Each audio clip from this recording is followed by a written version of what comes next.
अब अपने देश की सियासत की बात कर लेते हैं। तृणमूल कांग्रेस के बाद अब उद्धव ठाकरे की शिवसेना टूट के कगार पर है।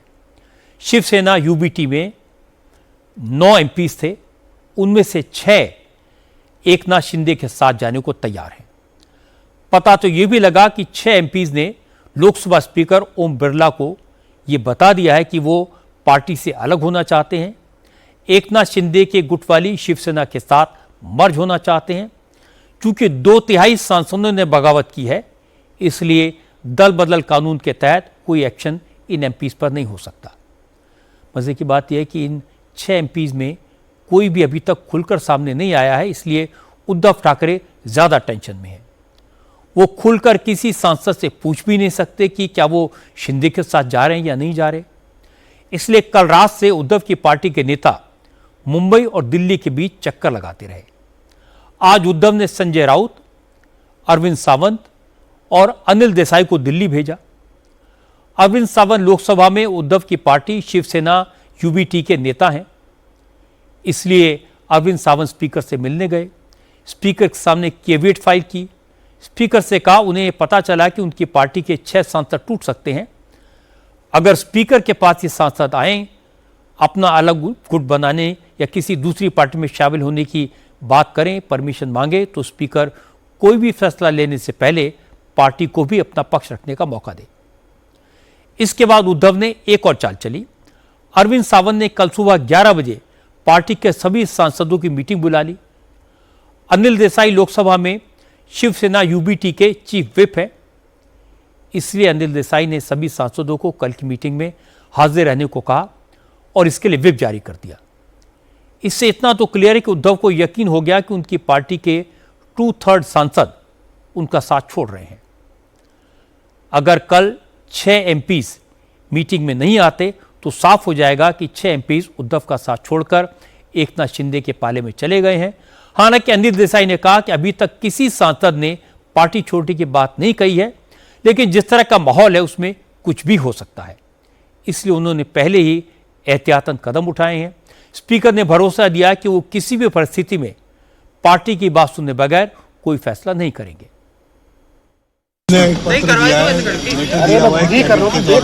कि कोई ग्रुप अगर हमारे से यहाँ पे आता है तो उनको व्यवस्था देने से पहले हमको सोचें, हमको मिले, हमारी सुने और कायदे में जिस तरह से प्रावधान है कोई ग्रुप इस तरह से मर्ज नहीं हो सकता। अगर मर्ज होना है तो पार्टी को मर्ज होना पड़ता है, पूरे के पूरे पार्टी को उस संख्या के साथ में मर्ज होती है तो बात होती है। ग्रुप को मर्ज होने का प्रावधान नहीं है, वो हमने दिखा दिया है और उस तरह की व्यवस्था ना देने के दरख्वास्त की जो उन्होंने मांगा। लोकसभा स्पीकर से मिलने के बाद संजय राउत का मुंह लटका हुआ था। उन्होंने करीब करीब मान लिया था खेल खत्म हो गया, वो बाजी हार चुके हैं। संजय राउत ने कहा उन्हें समझ नहीं आ रहा है कि बीजेपी को क्या हो गया है, बीजेपी विपक्ष को खत्म करने पर क्यों तुली है। संजय राउत ने कहा उन्हें मालूम है ये सब डीलिमिटेशन बिल और विमेन रिजर्वेशन बिल को पास कराने के लिए हो रहा है।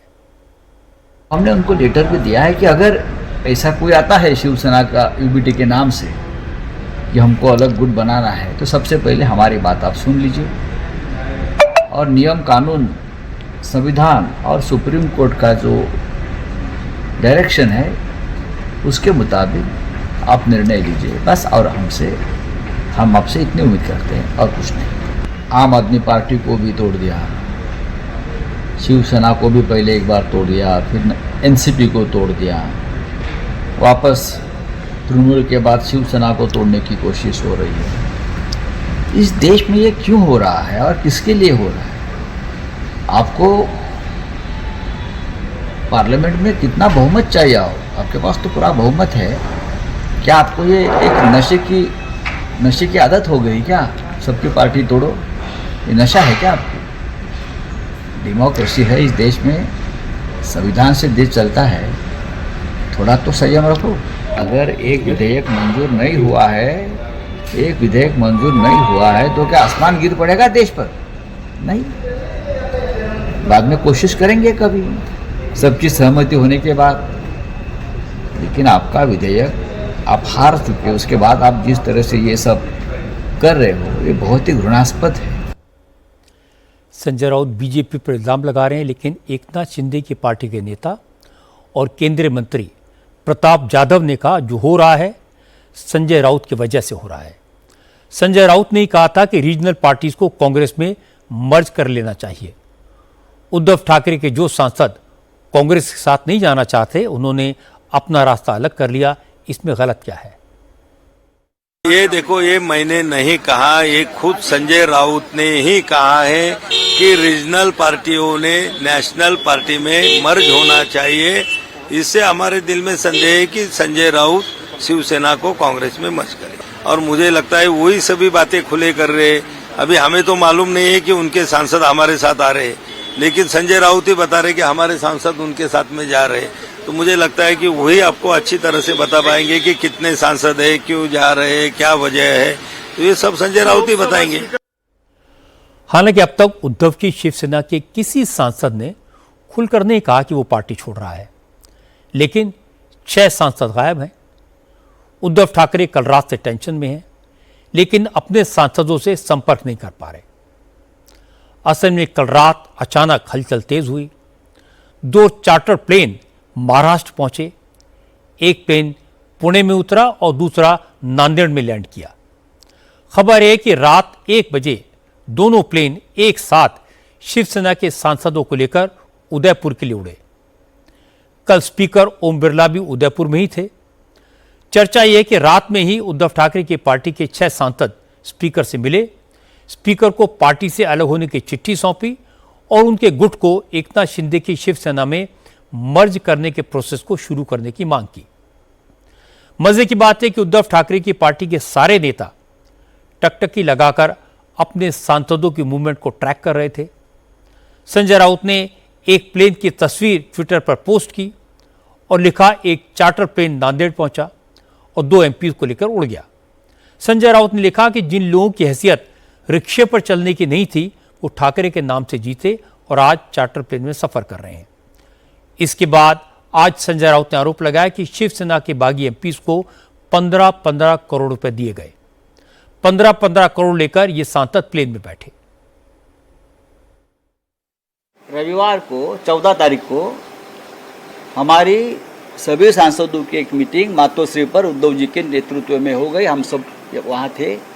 वहाँ हमारे 4 सांसद प्रत्यक्ष अरविंद जी थे, अनिल जी थे, राजा भाऊ वाजे नासिक से थे और मुंबई से संजय दिना पाटिल थे, और बाकी जो 4-5-6 लोग थे वो ऑनलाइन वर्चुअली थे।